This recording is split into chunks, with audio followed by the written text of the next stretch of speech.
Shalom, selamat pagi anak-anak. Apa kabar anak-anak mem hari ini? Semoga semuanya tetap sehat, tetap bersemangat dalam belajar ya anak-anak ya. Anak-anak sekalian, pada pagi hari ini kita akan melanjutkan pembelajaran kita, yaitu pengalamanku di tempat bermain. Tema 5, subtema 3, pembelajaran 4. Anak-anak, sebelum kita memulai pelajaran, ada baiknya kita berdoa. Selamat pagi Tuhan Yesus, selamat pagi Allah Bapa. Kami bersyukur ya Tuhan bahwa pada pagi hari ini kami dapat kembali memulai pembelajaran kami, melanjutkan pengalamanku di tempat bermain. Tuhan berkati kami dengan kemampuan untuk dapat menyerap pelajaran hari ini dengan baik. Mampukan guru kami dalam mengajar dan mendidik kami. Berkati juga orang tua kami, guru kami yang sedang mencari nafkah. Kiranya Tuhan memberkati mereka dengan rezeki dan dengan kesehatan yang baik. Terima kasih Tuhan, di dalam nama-Mu kami berdoa dan mengucap syukur. Haleluya. Amin. Nah anak-anak lihat gambar hari ini kan penuh bunga mawar yang cantik. Ya, diharapkan mawar-mawar ini dapat menyegarkan pikiranmu dan membuat kamu bersemangat untuk belajar. Oke? Selamat belajar. Anak-anak yang manis. Nah, sekarang duduk manis. Mari kita lihat kupu-kupu yang manis ini, ya. Nah, pada gambar ini ada seekor kupu-kupu yang cantik yang sedang mendekati bunga. Oke, anak-anak. Nah, anak-anak telah belajar puisi bukan? Nah, dalam membaca puisi, apa yang harus kita perhatikan? Iya, yaitu intonasi, lafal, dan ekspresi. Ya, ekspresi atau mimik wajah. Oke anak-anak, mari bersama-sama kita baca puisi ini ya. Kupu-kupu. Kupu-kupu yang lucu, kemana engkau terbang? Hilir mudik mencari bunga-bunga yang kembang, berayun-ayun pada tangkai yang lemah. Tidakkah sayapmu merasa lelah? Kupu-kupu yang elok, bolehkah saya serta mencium bunga-bunga yang semerbak baunya? Sambil bersenda-senda, semua ku hampiri. Bolehkah ku turut bersama pergi? Nah, anak-anak nanti dapat mengulang-ulang puisi ini ya, dan coba tangkap maknanya apa.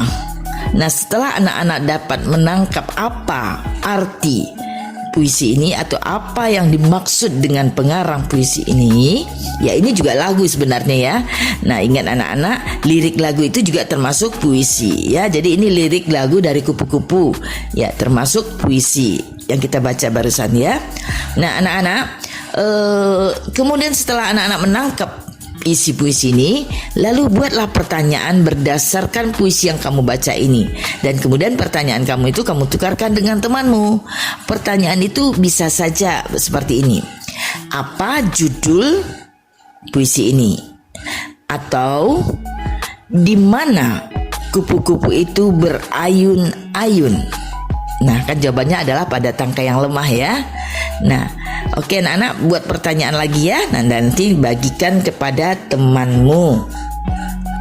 Nah, puisi ya yang kita pelajari adalah bentuk karya sastra yang terikat oleh irama, rima, dan penyusun bait dan baris yang bahasanya terlihat indah dan penuh makna. Gaya puisi, apa yang dimaksud dengan gaya puisi? Gaya puisi yaitu cara bagaimana pengarang puisi mengungkapkan isi pemikirannya lewat bahasa-bahasa yang khas, yang indah ya, yang menyebabkan sajak puisi tersebut menjadi menarik perhatian. Ya, macam-macam nanti di kelas 5-6 kamu pelajari ya gaya-gaya puisi. Ada personifikasi, ada yang lain-lain. Oke. Ketika membaca puisi, anak-anak harus memperhatikan apa? Ya, yang seperti yang kita katakan tadi. Iya, yaitu intonasi. Apa itu intonasi? Naik turunnya lagu kalimat, Lalu dua lafal atau ucapan kita harus jelas, A, I, U, E, O. Jangan menggumam. Dan yang ketiga yaitu ekspresi, yaitu mimik kita. Nah, anak-anak, ayo belajar membuat puisi. Pertama, coba perhatikan alam sekitarmu. Ya, lalu kamu temukan apa yang menarik perhatianmu. Lalu, tuliskan isi hatimu itu dengan bahasa yang indah dan bermakna. Anak-anak paham bukan? Silahkan coba. Pohon cemara di rumah Dayu roboh karena tertiup angin. Ayah Dayu mengukur panjang pohon yang patah, ya. Lalu panjangnya itu ada 2 meter dan 60 cm. Nah, apabila disamakan ke sentimeter, ke ukuran sentimeter, 2 meter menjadi 200 cm, lalu ditambah 60, jadilah dia 260 cm. Nah, meter dan sentimeter itu adalah satuan baku, artinya merupakan acuan yang diakui secara internasional dan sama dimanapun. Jadi 1 meter di Indonesia sama aja dengan 1 meter di Amerika atau dimanapun. Nah, bagaimana dengan satuan yang tidak baku? Kalau meter dan sentimeter tersebut adalah satuan baku, bagaimana? Apa sih yang dinamakan dengan satuan tidak baku? Satuan tidak baku hanya diakui di daerah tertentu atau di tempat tertentu dan tidak sama ukurannya. Contohnya, hasta, depah, jengkal. Nah, jengkal, ukuran jengkalmu, ya, coba menjengkal, itu pasti tidak sama dengan ayahmu kan, atau dengan abangmu. Pasti berbeda, karena ada yang kecil, ada yang panjang.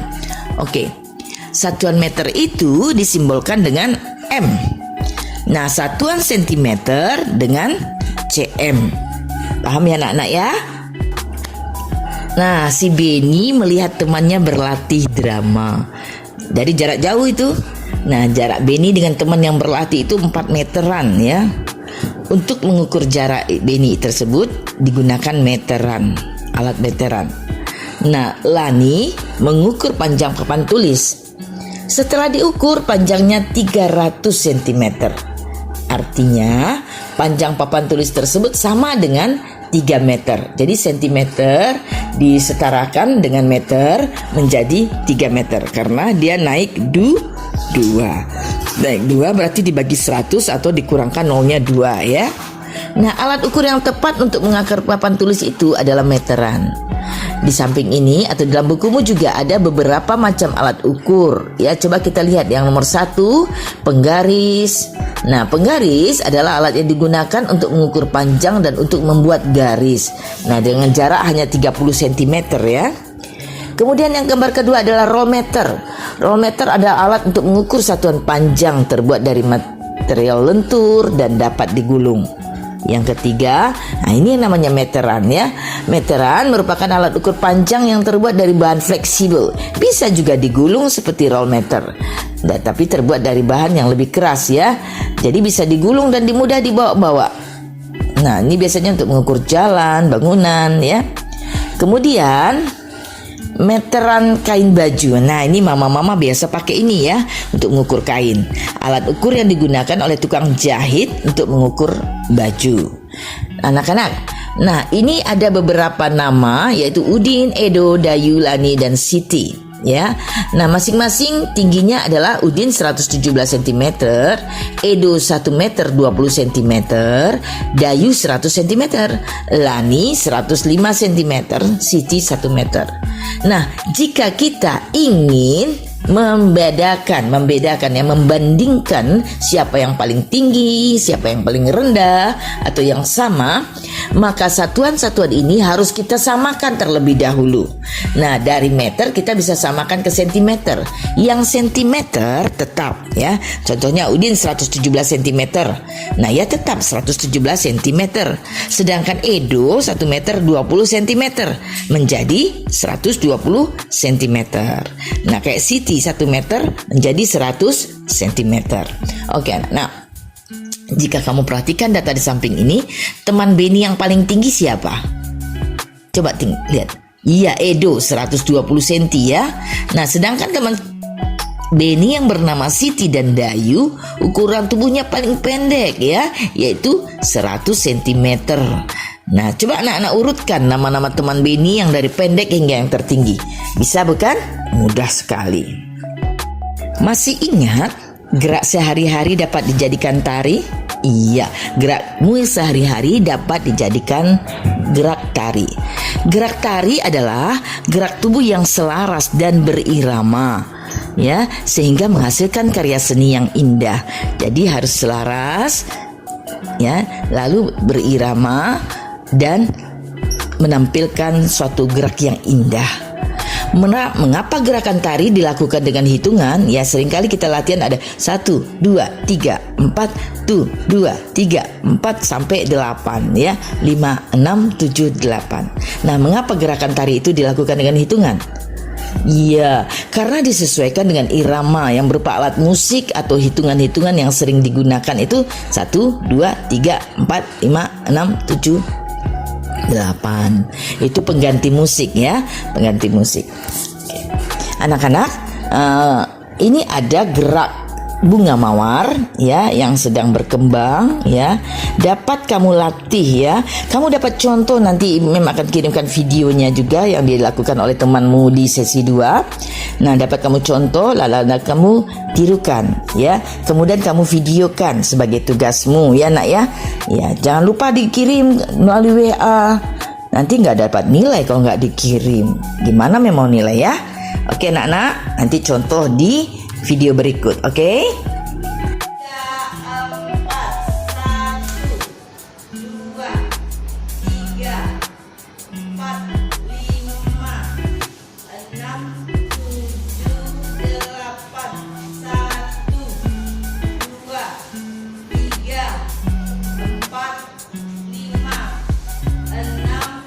7, 8, 1, 2,